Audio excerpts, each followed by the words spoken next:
The CGPSC coach की YouTube channel में आपका स्वागत है। छत्तीसगढ़ की जनजातियों के ऊपर हम विस्तार से चर्चा करते आ रहे हैं। आने वाली जो प्रारंभिक परीक्षा है जो कि 14 फरवरी को होने वाली है, उसको ध्यान में रखते हुए तो बहुत ज़्यादा समय न लेते हुए वन लाइनर जो फैक्ट्स हैं, जो डायरेक्टली वन लाइनर क्वेश्चंस के फॉर्मेट में आपको आसानी से किसी भी वनडे एग्जाम में भविष्य में मिल सकते हैं, उसके ऊपर हम सीधे चर्चा करते हुए आगे बढ़ेंगे। चीजें उतनी कठिन है नहीं जितनी दिखाई पड़ती है, बस थोड़ा सा स्वीकारने की प्रवृत्ति होनी चाहिए।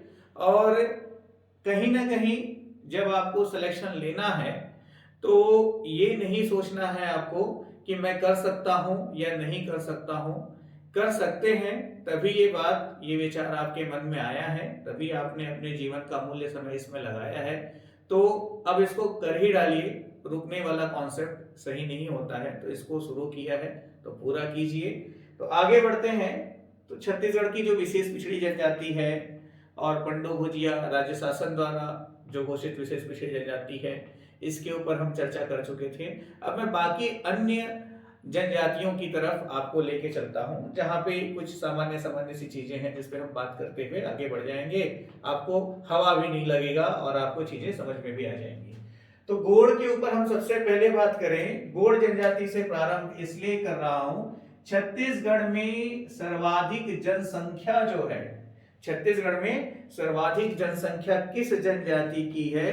तो गोड़ जनजाति की है। सबसे पहली बात तो ये ध्यान रखिएगा, गोड़ शब्द की उत्पत्ति तेलुगु का एक शब्द है कोंड, इससे हुआ है। तो गोड़ शब्द की उत्पत्ति तेलुगु शब्द कोंड से हुआ है। ये ध्यान में रखना है कि कोंड किस भाषा का शब्द है? ये तेलुगु भाषा का शब्द है। ये अपने आप को कोयतोर कहते हैं। कोयतोर मतलब पर्वतवासी, पर्वत में पहाड़ों में रहने वाले, तो पर्वतवासी करके ये अपने आप को इंट्रोड्यूस करते हैं, कोयतोर। और इनकी जो संपर्क भाषा है जिससे ये एक दूसरे को अपने विचारों का आदान प्रदान करते हैं, अपनी बात कहते हैं, तो इनकी जो संपर्क भाषा है वो गोड़ी है, जो कि द्रविड़ भाषा परिवार की भाषा है। तो ये कौन शब्द हुआ, कोयतोर हुआ, गोड़ी हुआ। गोड़ी का द्रविड़ भाषा परिवार का होना, ये सारी चीजें आपको यहाँ पे मेमोराइज करनी पड़ेंगी, याद करनी पड़ेंगी। बिल्कुल सुन लिया है तो मैं समझता हूं आपको याद हो गया। नोहडोरा, नहडोरा नोहडोरा के बारे में आपने सुना भी होगा। ये अपने घर की दीवारों पर नोहडोरा करते हैं। नोहडोरा क्या है? नोहडोरा क्या है आपसे पूछा जाए तो ये अलंकरण है। ध्यान रखिएगा, नोहडोरा क्या है?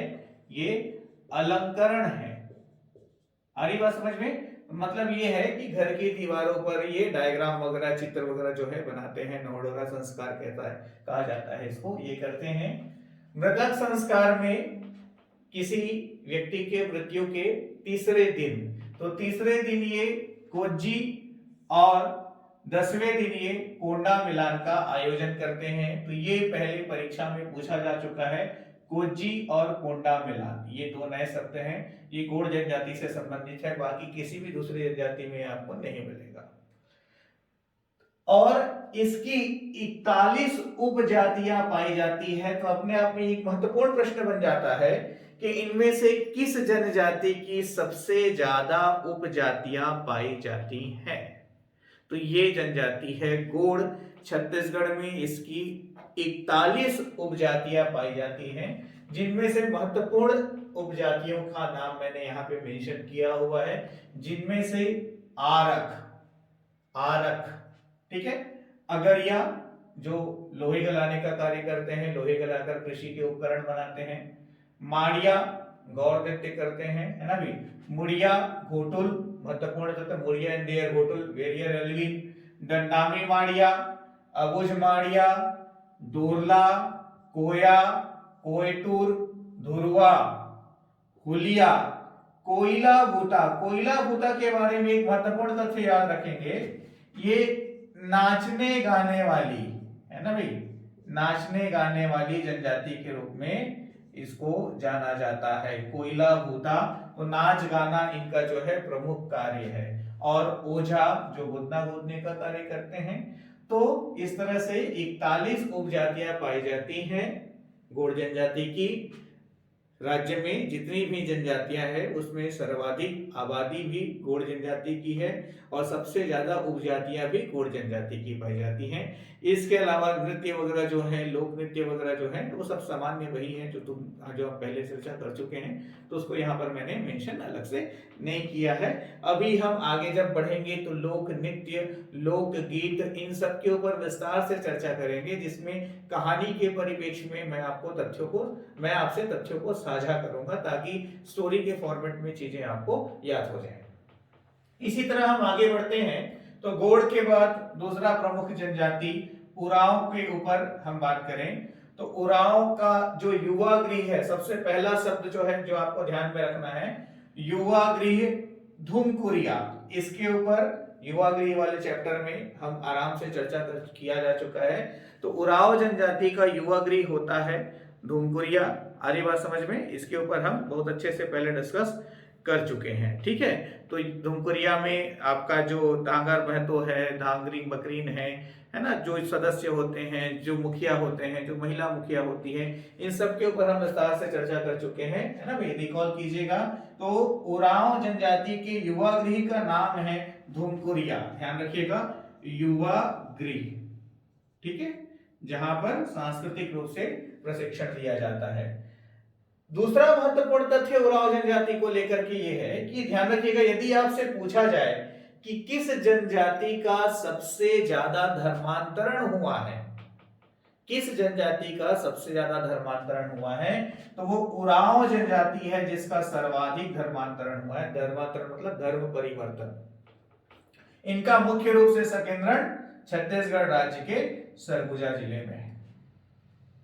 अब इसमें देखिएगा, ये कुड़ुख बोली बोलते हैं। कौन सी? तो कुड़ुख क्या है? इनकी बोली है और इनको कुड़ुख जनजाति भी प्रोनाउंस किया जाता है।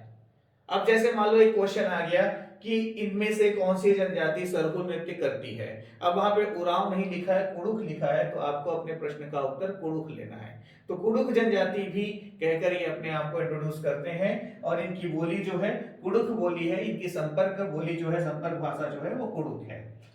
अब इनकी जो मुख्य देवी है सरना देवी, सरना देवी के समक्ष ये सरहुल नृत्य करते हैं साल वृक्ष में।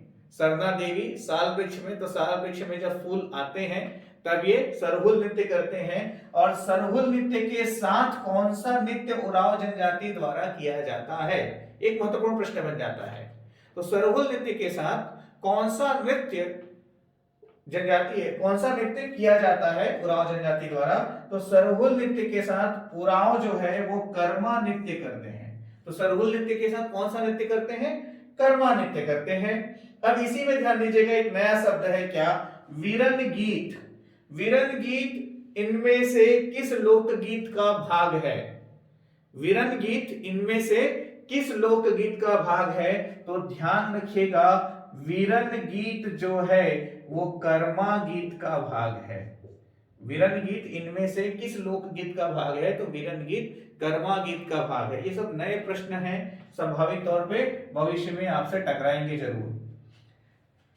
ये जो है कोस्मा पेय पीते हैं, इनका पेय पदार्थ का नाम है कोस्मा, उरांव जनजाति का। हम पहले इसके ऊपर चर्चा कर चुके हैं। अब यहाँ पर कुछ शब्द मिलते हैं, देखिएगा, मांझी, महतो, आ रही बात समझ में? तो यहाँ पर अलग अलग शब्द मैंने मेंशन किया हुआ है, मांझी, महतो, परहा और करैया। तो यहाँ पे ध्यान दीजिएगा, सबसे पहले जो है मांझी की बात करें तो गांव का जो प्रमुख होता है ना भाई, सबसे पहले देखिएगा 4 शब्द हैं, तो गांव का जो प्रमुख होता है वो मांझी कहलाता है, ठीक है, गांव का प्रमुख मांझी कहलाता है। और जाति पंचायत, क्या कह रहा हूं मैं? जाति पंचायत। तो जाति पंचायत का प्रमुख जो है महतो कहलाता है, जाति पंचायत का प्रमुख महतो कहलाता है। और कई पंचायत को मिला करके परहा बनाया जाता है। आ रही बात समझ में? कई पंचायत को मिला करके परहा पंचायत बनाया जाता है और परहा पंचायत के प्रमुख को परहा राजा कहा जाता है। तो यहाँ पर थोड़ा सा मैं रिपीट कर दूं चीजों को। सबसे पहले क्या, मांझी। तो मांझी जो है कौन है, तो मांझी है गांव का प्रमुख, मांझी है गांव का प्रमुख। ठीक है। दूसरा शब्द है क्या आपका, महतो। महतो कौन है, तो ये जाति पंचायत प्रमुख, जाति पंचायत प्रमुख।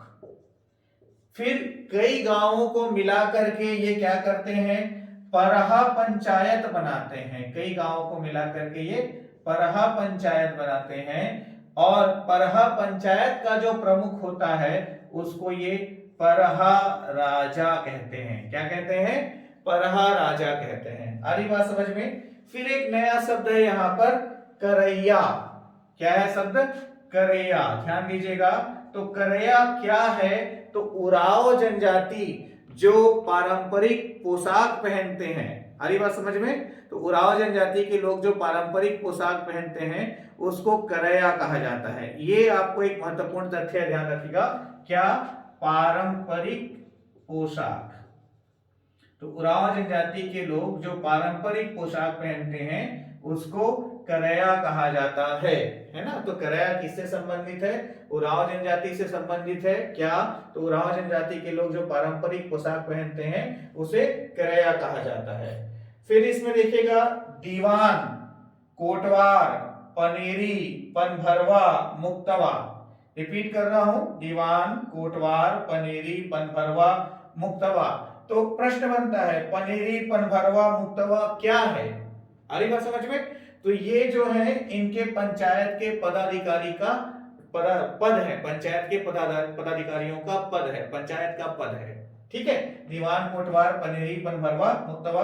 दीवान, कोटवार तो आप आसानी से समझ लेंगे, पनेरी, पनभरवा, मुक्तवा को ध्यान में रखिएगा। इनकी जो प्रसव कराने वाली जो महिला होती है, जो दाई होती है, उनको ये सयानी कहते हैं। क्या कहते हैं, सयानी कहते हैं। और इनका जो तंत्र मंत्र का जो जानकार है उसको इन लोग पाहन कहते हैं। जो तंत्र मंत्र का जानकार होता है इनमें उसको ये क्या कहते हैं, पाहन कहते हैं। आ रही बात समझ में। तो प्रसव कराने वाली महिला को सयानी और तंत्र मंत्र के जानकार को पाहन कहते हैं। और जब किसी की मृत्यु होती है तो मृत्यु होने के बाद तीसरे दिन तीही नहावन का कार्यक्रम करते हैं। मृत्यु के बाद तीसरे दिन तीही नहावन का कार्यक्रम आयोजित करते हैं। तीही नहावन की परंपरा है। तो तीही नहावन किससे संबंधित है, उरांव जनजाति से संबंधित है। इसके पहले जो सीजीपीएससी प्रारंभिक परीक्षा आयोजित हुई है उसमें एग्जाम में आंसर्स लिए हुए सर्वाधिक साक्षर जनजाति के रूप में उरांव को इंट्रोड्यूस किया गया है। पर वर्तमान में जितने भी ज्ञात तथ्य हैं हमारे पास, हिंदी ग्रंथ अकादमी के अलावा राज्य शासन द्वारा प्रकाशित प्रतिवेदन वगैरह जो हैं, उन सभी जगह पे अभी सबसे साक्षर जनजाति के रूप में हल्बा को मेंशन किया हुआ है। तो आने वाली परीक्षाओं में सर्वाधिक साक्षर जनजाति के रूप में आप किसको लेंगे, आंसर में हल्बा को लेंगे, उरांव को नहीं लेंगे। हालांकि पूर्व परीक्षा में उरांव को उत्तर लिया जा चुका है। ठीक है, आगे बढ़ते हैं। तो यहां पर हमने उरांव जनजाति के ऊपर बातचीत की। इसके बाद कंवर जनजाति की तरफ आगे बढ़ते हैं। तो कंवर जनजाति में देखिएगा, मुख्य रूप से इनकी सबसे प्रमुख विशेषता यह है कि कंवर जनजाति के लोग स्वयं को कौरवों का वंशज मानते हैं। तो कौन सी जनजाति स्वयं को कौरवों का वंशज मानती है, तो वो कंवर जनजाति है, ध्यान रखिएगा। और ये सादरी बोली बोलते हैं या छत्तीसगढ़ी बोली बोलते हैं। जिनकी जो संपर्क भाषा है वो सादरी बोली और छत्तीसगढ़ी बोली है। तो सादरी बोली किससे संबंधित है, कंवर जनजाति से संबंधित है। और इनके कुल देवता का जो नाम है वो क्या है, सगराखंड। तो सगराखंड क्या है, इनके कुल देवता का नाम है। इनका मुख्य व्यवसाय क्या है, कंवर जनजाति का मुख्य व्यवसाय क्या है, तो सैनिक कार्य इनका मुख्य व्यवसाय है। सैनिक के रूप में ये इनका मुख्य कार्य है, मुख्य व्यवसाय इनका सैनिक है। इनका जो टोटम है, टोटम मतलब कि गढ़ चिन्ह है, तो टोटम को ये लोग गोटी कहते हैं। टोटम को गोटी कहते हैं कंवर जनजाति के लोग। और कोठी को कंवर जनजाति के लोग खोड़िया कहते हैं। तो खोड़िया क्या है, कोठी है। खोड़िया क्या है, कोठी है। ठीक है। इनमें जो विवाह संपन्न होता है उसमें 5 स्टेज हैं। सबसे पहले तो मंगरी, जो मंगनी है उसको मंगरी कहा जा रहा है। तो मंगरी, द्वार मांगा, फिर रोटी तोड़ना, उसके बाद विवाह, फिर गौना। इनमें विवाह संपन्न 5 स्टेज में होता है। मंगरी, द्वार मांगा, रोटी तोड़ना, फिर विवाह का होना, फिर गौना मतलब विदाई। तो ये 5 स्टेज हैं, इसका ध्यान रखिएगा। इनमें जो पंचायत प्रमुख है उनको गौटिया कहा जाता है। पंचायत प्रमुख को गौटिया कहा जाता है। अब यहां पर ध्यान रखिएगा, 8 गांवों को मिलाकर के, कितने, 8 गांव को मिलाकर के ये चक पंचायत का गठन करते हैं। तो चक पंचायत किस जनजाति से संबंधित है? कंवर जनजाति से संबंधित है। चक पंचायत में कितने गांव शामिल होते हैं? तो 8 गांव शामिल होते हैं। फिर एक शब्द है सतगड़िया, ध्यान दीजिएगा, सतगड़िया। तो सतगड़िया का मतलब होता है 7 उपजातियों का पंचायत। तो कंवर में 7 उपजातियों का जो ये पंचायत बनाते हैं उसको ये क्या कहते हैं? सतगड़िया कहते हैं। आ रही बात समझ में? तो सतगड़िया में गांव नहीं होते। सतगड़िया में जैसे ऐसा भी ऑप्शन हो सकता है कि सतगड़िया के संबंध में इनमें से क्या सही है, तो इनमें 7 गांव शामिल होते हैं, गलत है। इसमें 7 उपजातियां शामिल होती है। ठीक है, तो 7 उपजातियों को मिलाकर के जो पंचायत बनाया जाता है उसको कंवर जनजाति में सतगड़िया कहा जाता है। ठीक है, कर्मा नृत्य, सुबह नृत्य, भोजली नृत्य, रहस्य नृत्य, ये इनका नृत्य है। तो मुख्य रूप से जो प्रमुख तथ्य है मैंने वो आपसे अभी साझा किया है। और ठीक इसके बाद हम आगे बढ़ते हैं हलवा की तरफ। तो हलवा जनजाति का ऐसा है, हल वाहक होने के कारण, क्या, हल वाहक होने के कारण इनको हलवा जनजाति का नाम दिया गया, हलवा जनजाति के रूप में जाना गया, वर्णित किया गया। अब ध्यान दीजिएगा, हल वाहक है मतलब इनका प्रमुख कार्य क्या हो गया? कृषि हो गया। इनका प्रमुख कार्य क्या हो गया? कृषि हो गया, है ना भाई। और एकमात्र ऐसी जनजाति है जो मांस मदिरा का त्याग करके कबीर पंथ को अपना रही है। आ रही बात समझ में? तो कौन सी जनजाति कबीर पंथ को अपना रही है करके आपसे पूछा जाए तो ध्यान रखिएगा, मांस मंदिरा को त्याग करके ये कबीर पंथ को अपना रहे हैं। कौन? हलवा जनजाति के लोग। आ रही बात समझ में? तो मांस मंदिरा का त्याग करके कबीर पंथ को अपना रहे हैं हलवा जनजाति के लोग। इनकी जो संपर्क भाषा है वो क्या है? हल्बी बोली है। क्या है? हल्बी बोली है। तो हलवाहक, कृषि व्यवसाय, कबीर पंथ, हल्बी बोली, इनकी 3 उपजातियां मुख्य रूप से पाई जाती है। बस्तर में इनका सर्वाधिक संकेंद्रण है। इनकी 3 उपजातियां कौन कौन सी है? बस्तरिया, छत्तीसगढ़िया और मडेरिया। तो ध्यान रखिएगा, बस्तरिया, छत्तीसगढ़िया, मरेडिया, इनमें से किस जनजाति की उपजातियां हैं? तो आंसर होगा हलवा जनजाति। ठीक है, प्रसव कराने वाली जो महिला है उसको सुईन नाई या सुईन के नाम से ये जानते हैं। और माहला, माहला मतलब होता है मंगनी। तो विवाह वगैरह जब संपन्न कराया जाता है तो उसके पहले मंगनी का कार्यक्रम होता है। हलवा जनजाति के लोग मंगनी को माहला कहते हैं। क्या कहते हैं? माहला कहते हैं। फिर यहाँ पे एक शब्द है भंडारी। तो भंडारी मतलब जो विवाह संपन्न कराता है। ध्यान रखिएगा, भंडारी मतलब कौन? विवाह संपन्न कराने वाला व्यक्ति। विवाह संपन्न कराने वाला व्यक्ति क्या कहलाता है? भंडारी कहलाता है। और हलवा जनजाति में फिर से एक नया शब्द है गढ़वाड़। गढ़वाड़, तो गढ़वाड़ कौन है? तो ये न्यायिक अधिकारी है। हलवा जनजाति का जो न्यायिक अधिकारी है उसको क्या कहते हैं? गढ़वाड़ कहते हैं। ये सारे नए शब्द हैं। गुसई, कुसई, कुंवर देव, मौली माता इनके प्रमुख देवता हैं। और ये कर्मा नृत्य, पड़की नृत्य, डंडाली नृत्य, गेड़ी नृत्य करते हैं। और धनकुल गीत, सुहा गीत, छेछेरा गीत, गौरा गीत इनमें गाया जाता है।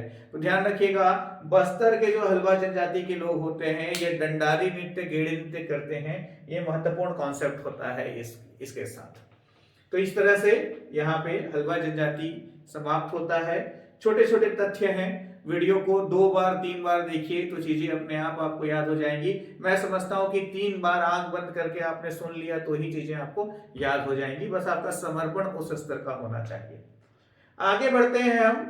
तो मुड़िया, मुड़िया को मुरिया कहीं भी, मुरिया भी लिखता है, तो मुरिया लिखा रहे या मुड़िया लिखा रहे उसका मतलब एक ही है, गोड़ की उपजाति है। पहले भी हम चर्चा कर चुके हैं इसके बारे में। मुड़िया का शाब्दिक अर्थ है आदिम। ठीक है, तो मुड़िया या मुरिया का शाब्दिक अर्थ क्या है? तो इनका शाब्दिक अर्थ होता है आदिम। ठीक है, मुड़िया इन दियर घोटुल, तो इनके युवा गृह का नाम क्या है? घोटुल है। और ये पूस कोलांग नृत्य करते हैं। इस पूस कोलांग को कहीं कहीं पूस कलंगा भी लिखा रहता है, तो उससे आप कंफ्यूज नहीं होइएगा। तो पूस कलंगा का क्या है? तो ये नृत्य है। किस जनजाति के लोग करते हैं? तो मुरिया जनजाति के लोग पूस कलंगा या पूस कोलांग नृत्य करते हैं। वन लाइनर क्वेश्चन बनता है कि सांस्कृतिक रूप से समृद्धशाली किस जनजाति को कहा गया है या माना गया है? तो सांस्कृतिक रूप से सर्वाधिक समृद्धशाली जनजाति के रूप में मुड़िया जनजाति को कहा, बताया गया है, इसका वर्णन किया गया है। तो सांस्कृतिक रूप से सर्वाधिक समृद्धशाली जनजाति के रूप में मुड़िया जनजाति को जाना जाता है। आ रही बात समझ में? अब इसमें देखिएगा घोटुल, तो घोटुल के बारे में, घोटुल है, राजा है, झोरिया है, ये क्या है? इसकी उपजातियां हैं। तो घोटुल, राजा, झोरिया इसकी उपजातियां हैं। घोटुल इनके युवा गृह का भी नाम है। और फिर यहाँ पर दो नए शब्द हैं, एक है आपका पगाड़ और दूसरा है आपका भोका। तो पगाड़ मतलब क्या है? तो पगाड़ है लकड़ी का खंभा, लकड़ी का खंभा, ये पगाड़ है। और बोका क्या है? तो बोका है आपका पानी निकालने का यंत्र। ध्यान रखिएगा, बोका क्या है? तो पानी निकालने का यंत्र, ये आपको ध्यान में रखना है। बोका पानी निकालने का यंत्र, बोका। अरे बात समझ में? ये मादरी नृत्य करते हैं। मादरी नृत्य को ही मरम पाटा के नाम से जाना जाता है। तो पाटा पाटा वाला जो नृत्य होता है ना, ये सब घोटुल के अंदर किया जाता है मुख्य रूप से। ठीक है, तो मादरी नृत्य मरम पाटा के नाम से जाना जाता है। चेरतांग पाटा, कोलांग पाटा, किवाड़ी पाटा, हुल्की पाटा, ये सभी किसके नृत्य हैं? मुड़िया या मुरिया जनजाति के नृत्य हैं। तो इस तरह से बहुत कम समय लेते हुए मुरिया जनजाति हमारा समाप्त होता है। जितने भी महत्वपूर्ण तथ्य हैं जो आगामी परीक्षा के लिए बहुत ज्यादा महत्वपूर्ण है, ये मैं आपसे साझा किए जा रहा हूं। लोक नृत्य, लोकगीत को एक एक जनजाति को लेकर के विस्तार से आने वाली कक्षाओं में मैं भी और आपसे साझा करूंगा। अब इसमें देखिएगा कोल जनजाति। तो कोल जनजाति जो है, इसका वर्णन जो है मुंडा है ना भाई। तो कोल जनजाति का जो है, इसको मुंडा जनजाति के रूप में जाना जाता है, जो कि एक प्राचीन जनजाति है। कोल जनजाति को मुंडा समूह की प्राचीन जनजाति के रूप में जाना जाता है। तो प्राचीन जनजाति के रूप में इसको लिया जाता है किस समूह से? मुंडा समूह से। कोल जनजाति को लेकर के दो तीन तथ्य हैं जो परीक्षा में बहुत मायने रखते हैं। पहला तो कोल दहका नृत्य, तो ये जो नृत्य करते हैं उसका नाम क्या है? कोल दहका। तो कोल दहका नृत्य कोल जनजाति। और कोल जनजाति का जो वर्णन है वो रामायण, महाभारत, मत्स्य पुराण, अग्नि पुराण और ऋग्वेद में मिलता है।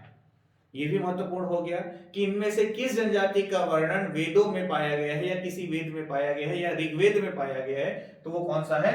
कोल जनजाति है। इनकी जो उपजातियां हैं या उपवर्ग हैं वो रौतिया, रौतेले, दशेरा, ठाकुरिया, कगवारिया, रकंट, ये इसकी उपजातियां या उपवर्ग हैं। और सबसे प्रमुख बात है, टोटम गण चिन्ह जो सभी जनजातियों में पाया जाता है, वो कोल जनजाति में टोटम नहीं पाया जाता। तो इनमें से किस जनजाति टोटम का प्रयोग नहीं करती? तो प्रश्न का उत्तर लीजिएगा, कोल जनजाति टोटम का प्रयोग नहीं करती है। ठीक है, फिर एक शब्द है हथनैना। तो हथनैना मतलब क्या है? तो जो वधु मूल्य है या वधु धन है उसको ये हथनैना कहते हैं। जो वधु मूल्य है या वधु धन है उसको ये हथनैना कहते हैं। ये महत्वपूर्ण हुआ। फिर है शिकारी जनजाति। तो पारधी जनजाति के नाम से भी इसको जाना जाता है। तो संस्कृत में ध्यान दीजिएगा, संस्कृत में पारधी का अर्थ होता है शिकारी। संस्कृत में पारधी का अर्थ होता है शिकारी। इनका जो मुख्य व्यवसाय है वो पक्षियों का शिकार करना है और इनमें एक विशेष जाति होती है जो सिर्फ काले पक्षियों का शिकार करती है। तो शिकारी जनजाति के रूप में या पक्षियों का शिकार करने वाली जनजाति के रूप में इनको जाना जाता है। उसी प्रकार से इनका वर्णन हुआ है। और दूसरा व्यवसाय इनका क्या है, ये छिद्र पत्ते की शिल्पकारी करते हैं। तो छिद्र पत्ते की शिल्पकारी कौन सी जनजाति करती है, तो शिकारी जनजाति करती है। फिर आइए अगरिया की तरफ। अगरिया जनजाति के दो वर्ग पाए जाते हैं, एक है आपका पथरिया अगरिया और दूसरा है आपका खूटिया अगरिया। तो पथरिया और खूटिया अगरिया जनजाति के दो वर्ग हैं, दो उपवर्ग हैं। ये लोहा गलाकर कृषि कार्य करते हैं। तो लोहा गलाने का कार्य कौन सी जनजाति करती है, तो अगरिया जनजाति करती है। पहले भी मैं बता चुका हूं इस बात को। इनमें गांव का जो प्रमुख है उसको गौटिया कहा जाता है और ये त्योहारों में मुख्य रूप से उड़द दाल का प्रयोग करते हैं। तो उड़द दाल का प्रयोग कौन सी जनजाति करती है, तो शिकारी जनजाति या पारधी जनजाति जो है अगरिया जनजाति जो है उड़द दाल का प्रयोग करती है, ये भी ध्यान रखिएगा। तो गांव का जो प्रमुख है वो गौटिया हो गया और उड़द दाल का प्रयोग, तो उड़द दाल के प्रयोग को ध्यान रखिएगा। क्या, कौन सी जनजाति के लोग त्योहारों में उड़द दाल का प्रयोग करते हैं, तो अगरिया जनजाति के लोग त्योहारों में उड़द दाल का प्रयोग करते हैं। ये महत्वपूर्ण हो जाता है। अरे बात समझ में। थोड़ा सा यहाँ कोल जनजाति में गोहिया जो है इनका पंचायत का नाम है, पहले मैं शेयर करना छूट गया मेरे से। तो कोल जनजाति में गोहिया इनके पंचायत का नाम है और जो पंचायत प्रमुख होता है उसको गोतिया कहते हैं। तो गोटिया वही गोतिया है, तो ट जो है त से रिप्लेस हो गया है और कुछ नहीं है। अगरिया हो गया, शिकारी हो गया, कोल जनजाति हो गया। नगेशिया जनजाति के लोग स्वयं को किसान मानते हैं। तो किस जनजाति के लोग स्वयं को किसान या कृषक मानते हैं, तो नगेशिया जनजाति के लोग स्वयं को किसान या कृषक मानते हैं।